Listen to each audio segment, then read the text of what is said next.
And among the show-stopping sights left behind after Hurricane Irene was a stuck barge still loaded with tons of cargo. The barge first hit the coast at Hallandale Beach and scraped the coast, lodging itself along Hollywood Beach. Tonight, that barge is still there. CBS 4's Evan Bacon has more. We're learning a little bit more tonight on how this barge ended up on Hollywood Beach. At the bow of the barge, there is a snapped tow line. Now, what officials here tell us is when a tugboat pulls a barge into port, the two move in synchronization with that tow line. But when Hurricane Irene came through last night, that synchronization was lost and the rope snapped. Today, investigators came through checking out the hull of the boat to make sure everything's intact. And here's how they did it. From the shoreline, she looks intact, but beneath the surface, this monster barge took quite a pounding. So before salvage crews pull her back to sea, the Coast Guard wants to be sure she's seaworthy. We're going to climb up on the vessel, then we'll open up each hatch, and then we'll climb down inside each void. We got to check all the framing, the bulkheads, the deck itself, make sure that there's no holes in the bottom of the barge because we don't want to tow the vessel offshore and end up sinking.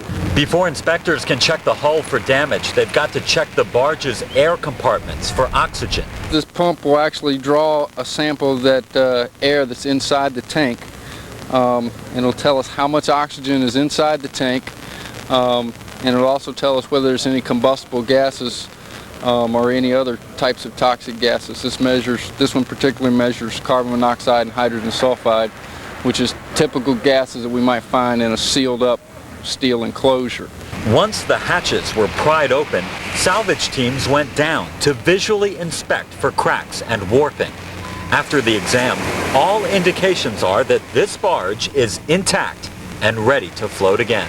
Meanwhile, hundreds of folks flock to the beach throughout the day to get a glimpse of this unique event. Very unusual. You really don't get a chance to see something of this description in such beautiful green water. Just the power of a storm, how devastated it could be. If it can move something like this, and we got, what, 60, 70 miles an hour winds yesterday? Can you imagine 150 to 180 miles an hour? Oh, this thing would be sitting probably in the middle of the street right now. Inspectors have checked out about half of the 52 air containers on this barge, all of them on this side of the vessel. Everything seems okay. No holes, no cracks, no warping. So tomorrow, two tugboats will attach lines to the bow of the ship and they will gradually pull the barge back out into the ocean. If all goes as well, this barge will be back in the port of Everglades by this time tomorrow night. On Hollywood Beach, Evan Bacon, CBS 4 News Tonight.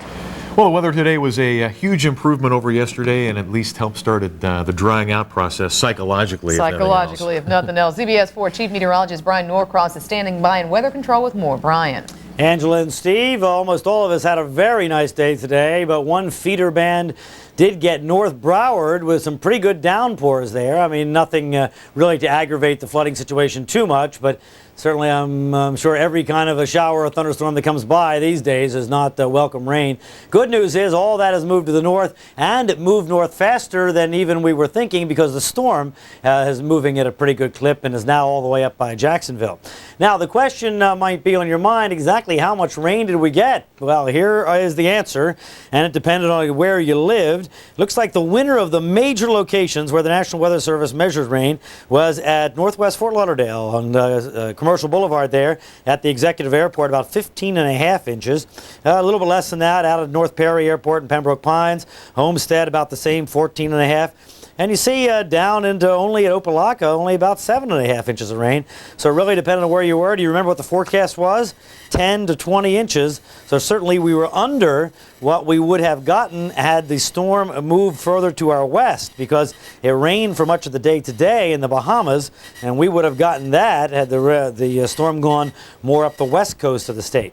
Now, how about the wind? How strong do you think the wind was? Well, two numbers. One is the sustained wind, and one is the gusts. And here you see the highest sustained winds we had. looked like they were out at West Kendall, Miami Beach, I'm sorry, 60-mile-an-hour sustained wind at Miami Beach. But in inland sections, West Kendall, 52 miles an hour. Are those hurricane force winds? Well, you know they're not. Those are tropical storm force winds, and that's why we had a tropical storm warning. We did have a hurricane force gust at Homestead, and we're not sure about on the beach because the machine is a brand new machine and it's not calibrated out there, so there's a question mark on that one. Also a question mark at Fort Lauderdale because they lost power there. But that's where we stand. Essentially, we had a tropical storm, a strong tropical storm with a few hurricane force gusts. That's how hard it blew, and boy, did it seem a lot worse than that. Here you see what's going on now. The storm is moving to the north fairly quickly at a pretty good clip here. There's where the center is, a big broad center. You wouldn't even really call it an eye, but look where the big rain is. Now it's heading right into the Carolinas. It's already beginning to rain in South Carolina and a few showers in North Carolina. And here you see just a few of those feeder bands that came by us here. The main one seems like it came through Broward. There it goes right there, but now it's moving on out. Hurricane warnings from Savannah up to Cape Hatteras. The thinking is the storm will go ashore somewhere here in the Carolinas. Tropical storm warnings for Florida and north of that. And then the question is, might the Northeast yet be affected? And certainly we feel for the folks in North Carolina after their tremendous flood, which makes our flood look puny. And we'll have more on all of that and where the storm is going and the latest coordinates and your forecast coming up in a few minutes. All right, thank you, Brian. We'll see you in a little bit. We'd like to pass along a programming note to you. CBS 4 News will present more special coverage on the aftermath of Hurricane Irene tomorrow morning from 9 to 11:30. James Hill and Leave Davalos will be here with the latest information on flooding, power outages, and any other information to help you plan out the rest of your weekend and the beginning of next week. And we know many of you missed your favorite CBS soaps with our extended coverage of Hurricane Irene yesterday. So guess what? We're going to re-air them beginning at 1:05 early in the morning, Monday. I know I can't be up to see it, even though sometimes I'm up at 1:05. So my suggestion is set your VCR at that hour, and that is 1:05 a.m. early Monday morning. CBS 4 special team coverage on the aftermath of Hurricane Irene continues. Next at 11, we'll tour one of the hardest hit areas where people are still finding it difficult to even get out the front door. While South Florida cleans up, the worst may be yet to come for the Carolinas. We're there live. From our natural disaster here in the east, we'll take you out west where a major earthquake rattles a lot of nerves in Southern California. And just a live picture at what is really giving us a lot of headaches now, just a bunch of stagnant standing water. Stick with us. We'll be right back. In my Escalade, I have the power to find the quickest route across town, to get tickets to the hottest shows. And now you have the power to lease a new 2000 Escalade for about $549 a month. Call for complete lease details.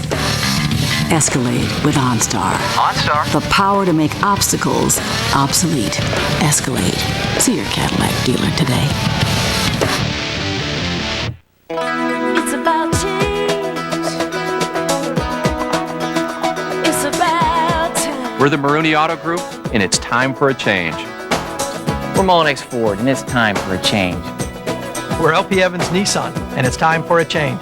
Over 400 new car and truck dealers across the country have joined AutoNation USA. Introducing the AutoNation USA Network. It's about lower prices. It's about higher standards. It's about change. It's about time. You're watching CBS 4 News at 11.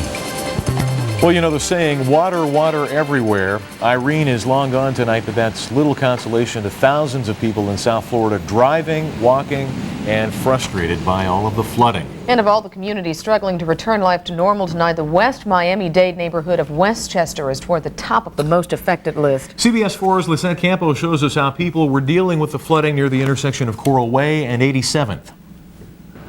Here in Westchester, many of the main thoroughfares have been flooded out for most of the day. Take a look at the situation here on Galloway Road and Coral Way. You can now see the pavement. However, for most of the day, all of these lanes of traffic were covered over with water, including the median. The rainwater reached us to this level of our boots. And while the rainwater is now receding in many of these roads, the situation has not improved inside many homes. Hours after Hurricane Irene, residents in Westchester can hardly believe the flood damage that surrounds them. And who can blame them? A love seat actually floating in the middle of the living room. a bathroom with water almost completely covering the toilet and the tub, and backyards where lawn chairs are now sunken treasures. They are sights that only a fish could love. We don't know. Let's see what happens tomorrow. In God we trust. Manuel Lopez and his family 90th Avenue and 25th Street in Westchester, where almost all the houses are now sitting in some 2 feet of water, rainwater mixed in with refuse from overflowing septic tanks. I'll get censored if I tell you what I think. It's just a mess. It's a big mess. On Southwest 27th Terrace and 33rd Avenue, the situation is not much better. It's a street where cars floated out of their parked spaces, and even trucks were slowed to a crawl. Residents are wearing their rain boots indoors, and with closets full of waterlogged clothes, the best attire is a bathing suit. My house is, if you see the back part, it's, full of water inside. And, all the furniture is like maxed up. Everything is gone. When I got there around 8 o'clock last night, the dogs were swimming in the backyard. In the living room, I have a love seat that is floating in the middle. And one of the worst things about this Category 1 hurricane is that it caught so many people off guard. Many of the families that we visited with here in Westchester told us they don't have enough flood insurance to cover the damages. Lisette Campos for CBS 4 News Tonight. Irene has also made it difficult for many residents in South Florida to use their phones. People are still reporting phone trouble. In fact, there have been 5,659 reported phone problems in Miami-Dade and Monroe counties, and 5,344 people in Broward County have had interrupted phone service. Because of the flooding, health officials in Miami-Dade and Broward counties are issuing some important information. Parents should not let their children play in the standing water. And if they already have, give them a shower immediately to reduce the risk of hepatitis. And since a lot of you still don't have power, a reminder about your food. If it's come in contact in any way with water, throw it out, do not eat it. And if you have any questions about food safety, call the Miami-Dade County Health Department at 305-377-6751.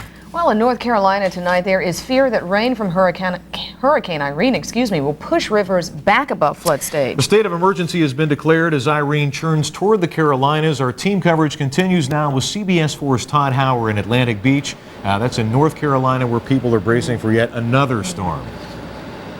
Well, Steve and Angela, tonight we had some rain that moved out. And right now we've got just a balmy, breezy night here for mid-October. Everybody here, though, is just hoping that Irene is not more than an irritation. Boarding up. About the third, fourth time. It's routine at this Atlantic Beach Food Lion. Irene, we'd like to say goodnight, Irene. Already, Irene has Tom and Ruth Hernandez a little irritated. There'll be wind, there'll be rain, and beach erosion and sound front erosion, and that'll be it. We'll batten down the hatches and take furniture in and anything that'll fly.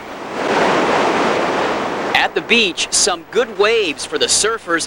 A few clouds are the only sign a storm is looming over the horizon, and only a few homes are boarded up. When we last heard about it, see, it was still out in the Gulf, and they wasn't sure where it was going to go or whatever, and I guess human nature is you wait till the last minute. And everybody's still waiting tonight to see just how close Irene will get. Even though they've begun voluntary evacuations, that'll start tomorrow at 5 o'clock in the morning for everybody living on the beachfront, in mobile homes, and in low-lying areas. We're live in Atlantic Beach, North Carolina. I'm Todd Hauer for CBS 4 News Tonight. Todd, you mentioned that the people there are hoping that it's nothing more than an inconvenience, but at this point, can the people in the Carolinas even stand that? I'm sorry, Steve, I couldn't quite hear you there. Can you say that one more time? How much more can the people in the Carolinas take, even if this storm is, as you said, they hope it's nothing more than an inconvenience? Yeah, we've been covering that flooding in the middle part of our state. That is the worst area.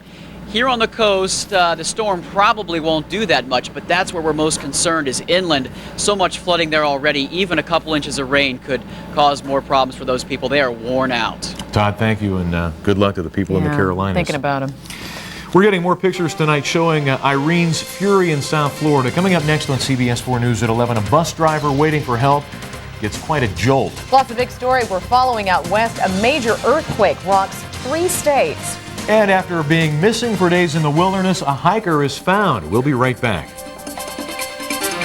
Critics are raving about Crazy in Alabama. I'm sorry. It could be one of the best pictures of the year.